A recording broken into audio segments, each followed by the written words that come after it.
Erin, was that everything you were hoping it would be?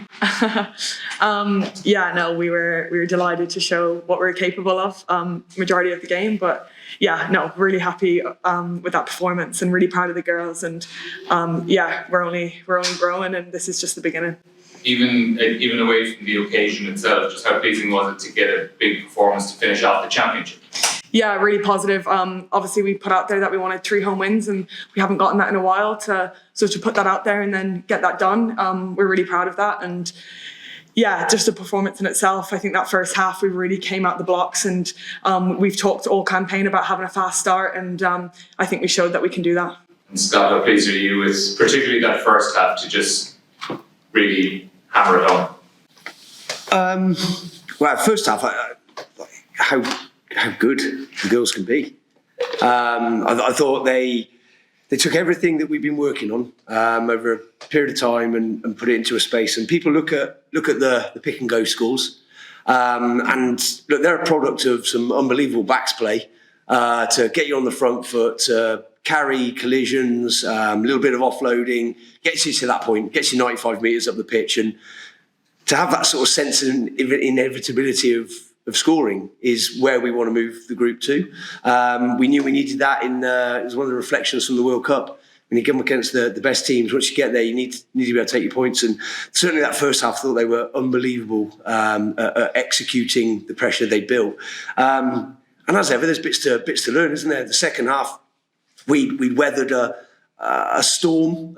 Scotland came out with some sort of emotional, physical response, which is absolutely normal. And we weathered that, and we got ourselves opportunities, and we just got to be a little bit sharper in taking those opportunities. We could have got the scoreboard going again. So it's an unbelievable performance without it being perfect. And it teases us up well to get more caps into people, to learn some more, grow the game in the summer, to then come back in 12 months' time and have another crack at this. Thanks. Erin, what did it feel like when you were leading the team out? Like, what was even running through your head as you walked out there? Yeah, it's kind of hard to put into words the feeling of walking out and leading the girls out. Like, I feel really privileged and really lucky to have this opportunity and be part of the 23 that get to make history today. But there's a lot of girls and a lot of people that have been part of this journey, and the founding team from 1993, we have them to thank, really. They're the reason that we're here. They began all this for us, and everyone part of our green wave, everyone who's ever worn the green jersey, and anyone to wear the green jersey, all the little girls and boys, and anyone that was here today, everyone's part of that. So yeah, I just feel, it's kind of beyond my wildest dreams, hard to put into words the feeling, and I just feel really lucky, and I'm really, really proud of the girls. It was amazing. Scott, when you look back at this campaign, what's the biggest thing you take away from it? Not even from today, but from the campaign as a whole, do you think? We've always been quite open, and we want to keep the momentum going. We want to keep growing the wave. So we've been able to achieve that both on and off the pitch. We've got our 3 home wins, which we haven't won 3 games in this competition for a good while, even like predating myself. So we're starting to convert some performances into wins. Results are massive. Results are everything in this game, and we want to give people something to cheer. So I think we've achieved that. Getting to play in a stadium such as the Aviva with 31,000 plus I think people leave here today having had something to cheer and feeling part of the wave. So we've got to do our stuff and keep growing our stuff on the pitch. We've got to keep growing the stuff off the pitch. From what the players have experienced and the programme has experienced, playing in front of 77,000 people at Twickenham, going to Claremont, which is, I've got to say, was one of the best rugby experiences, like in a partisan away sense. And then we follow it up by having a crowd, a 16th player, if you will, here at the Aviva. Like we're becoming so rich in terms of experiences that we've been through. So next one for us is to get out to those fast starts and kind of keep them going longer in games. You'd probably argue, this game, Italy, unbelievable performances, but there's more in them as well. So we've got new caps, we've got people adding into the on-pitch stuff, we're growing our wave. I leave here with a sense that there's only more to come. Erin, what did those members of the 1993 team say to you? How was that when they came to visit? Yeah, it was really special actually.